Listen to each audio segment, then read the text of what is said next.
What connection have I got with Bob Marley? And how did he help me so many times?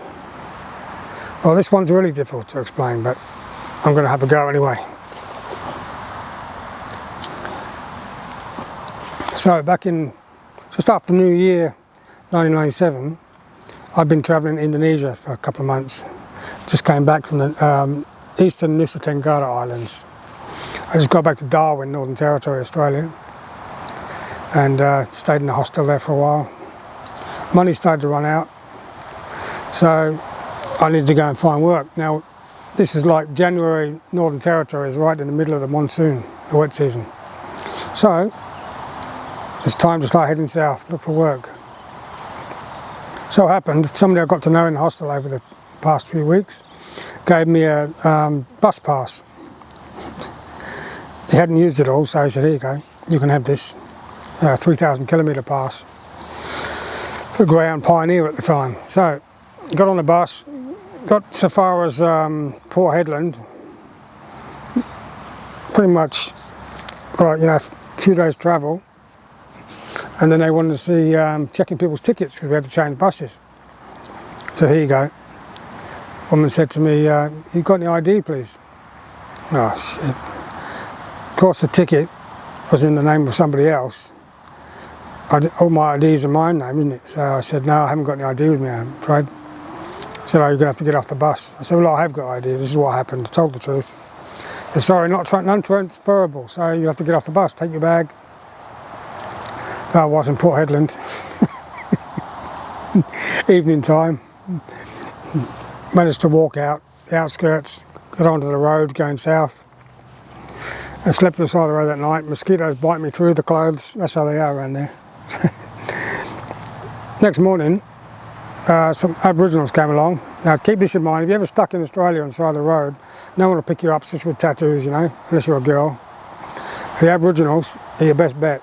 They'll always stop, give someone a lift, give you a drink of water, top up your water bottles, whatever. They won't leave you in the lurch like that. So Aboriginals took me down to Karratha, the next big town, Port Hedland, good old trek. So I got to Karratha and there's a rest stop there.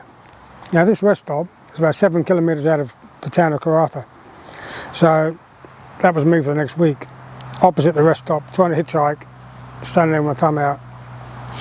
Skin, even me, like I used to work in the sun, but you know, my skin was all coming off because I was just sitting in the same place all day, every day. The sun baking me. So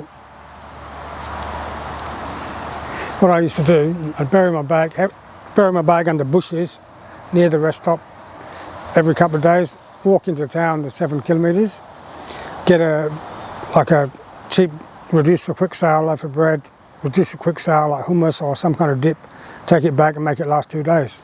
We'll do it every couple of days. Luckily there was a water tap next to the rest stop, so didn't have to worry about that. Story was, I'd been in Indonesia, okay? So when I was there, now anyone's been there knows that Bob Marley music is very popular in Indonesia.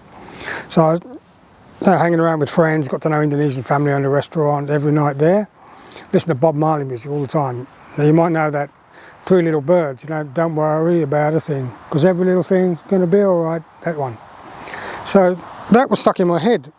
No matter how things were, I was like, you know, here stuck in the middle of nowhere, no one's going to give me a lift. I kept hearing that in my head. Don't worry about a thing, because every little thing's going to be alright. Kept hearing the tune and the words, and no worries, it'll be alright. I mean, it was so bad there hitchhiking. I've even been on the side of the road there. I've seen girls get a lift out from town, a couple of girls get dropped off straight away, put their thumb out, got picked up. Pretty much first colour came along. So I'd been there a week, the cyclone was coming through, some fellow took me to his rock claim place, you know, where he used to mine rocks, because cyclone was coming through. That was for one night. Kept hearing the song, everything's alright, don't worry about it. I was getting soaked every night, the rain was coming through me, and I had a mosquito net and everything, but you know, not much shelter. I was just under the rest stop shelter. So after I'd been there the 7th day, it was coming to evening, and I was just packing up my gear. I was just packing it up to go back over to the rest stop, set up my mosquito net, sleeping bag. And then I saw a guy pulled up where I'd been hitchhiking. He was on his phone. You know, it was 97, so people did have mobile phones, and they're just starting to have them mainstream. When the other guys are just on his phone, no worries, start unraveling my mosquito net. Next thing, he was off the phone, he called out, "Hey, where you going?" I said, "Well, down south." He said, "I'm going to Carnarvon, 600 kilometres. If you're going there," I said, "No worries." Chucked everything in my bag, run over there. Peter, great bloke, Aboriginal fella. He was working in the mines. He was a great guy.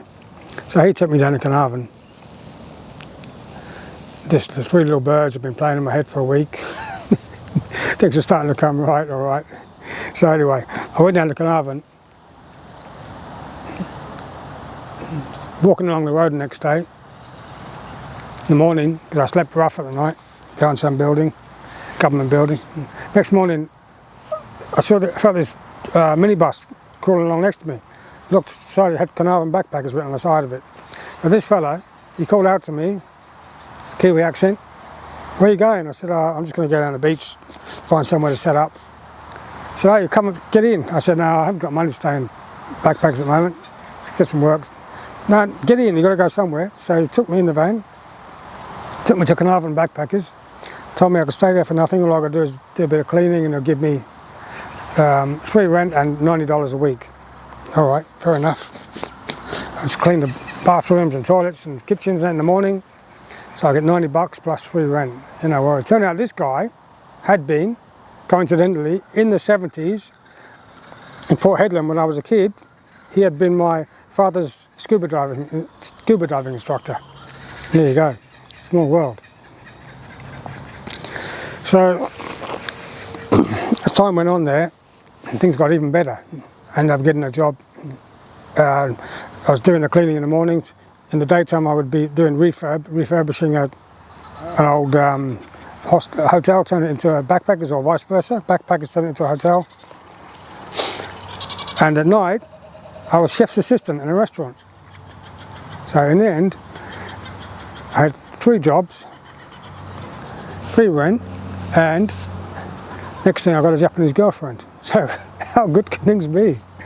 After a while there, a few months, and this Japanese girlfriend, a couple of Japanese mates, we decided to go to Indonesia. I said, "I'll show them around there." So we were coming along, we were going on the bus, this time all, you know, luxury, I got money, haven't I? Cashed up, bus, comfortable bus all the way to Darwin, get the flight.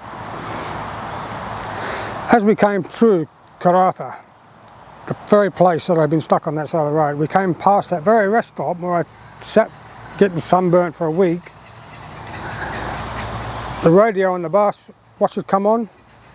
3 Little Birds, Bob Marley. Unexplainable. But even then, after that, I can remember when many years later, I had the business in Thailand or other things going on and different issues, and I'd have stress, and sometimes I'd be really stressing about a certain subject, and I'd go in a supermarket and the music on there would be 3 Little Birds, Bob Marley. I'd have something on my mind, I'd be stressing over it, and I'd go in a lift music, 3 Little Birds, Bob Marley. It's happened to me so many times over the years. I can't explain the connection. Can you? But I know it's only a good thing.